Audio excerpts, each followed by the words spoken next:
অনেক বিগিনার্সদেরকে আমি শুনেছি যে গ্রেড মেথড হচ্ছে যে একটা চুরি। বলে গ্রেড তো সহজে আমরা ব্যবহার করলেও একটা চুরি জিনিস। কিন্তু একটা বেসিক জিনিস ভেবে দেখ। আহ, দেখ, এটা হচ্ছে যে সায়েন্সের ক্যালকুলেটর, যদি দেখে থাকো তাহলে ভালো। তো সায়েন্সের ক্যালকুলেটর দেখ, এই বাটনটা NCR। তো আমি এখান থেকে যে কোনো সংখ্যায় যে 8CR টিপে 8C6 বের করে নিতে পারবো।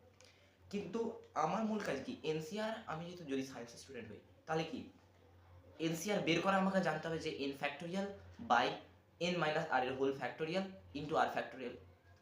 সূত্রটা জানতে হবে, প্রয়োগ করা জানতে হবে। হ্যাঁ, আমি অঙ্কের জন্য বড় অঙ্কের ক্ষেত্রটা বের করে নিতে পারবো ক্যালকুলেটর থেকে, কিন্তু আমাকে বের করে জানতে তো হবে সিম্পল আর্টিস্টের ক্ষেত্রে। তাহলে কি এই যে ক্যালকুলেটর ব্যবহার করলাম বড় অঙ্কের ক্ষেত্রে, সেটা কি আমার চুরি? নিশ্চয়ই নয়। তো একইভাবে গ্রেড মেথডটাও সেই জিনিস। গ্রেড মেথড থেকে তোমাকে ওটা প্র্যাকটিস করতে সাহায্য করে। একটা ছোট ছক বানাও, তারপরে প্র্যাকটিস হয়ে গেলে একটু বড় ছক বানাও 2 সেমি, তারপরে 2 সেমির পরে 3 সেমি, তারপরে 4 সেমি, তারপরে 10 সেমি, এরকম করে আস্তে আস্তে বাড়াতে থাকো। তবে তোমার নিজের অ্যাবিলিটিটা বাড়বে। এখানেও তুমি ক্যালকুলেটর ব্যবহার করতে পারছো, তোমাকে নিজেও জানতে হবে যেটা কিভাবে হচ্ছে। তো গ্রেড মেথডের ক্ষেত্রেও নিজেকে জানতে হবে। গ্রেড মেথড, হ্যাঁ, বড় হয়তো কয়েকদিনের মধ্যে এঁকে দিতে হবে, আমার আঁকতে অসুবিধা হচ্ছে, তো তখন আমি গ্রেড মেথড ব্যবহার করতেই পারি পরবর্তীকালে।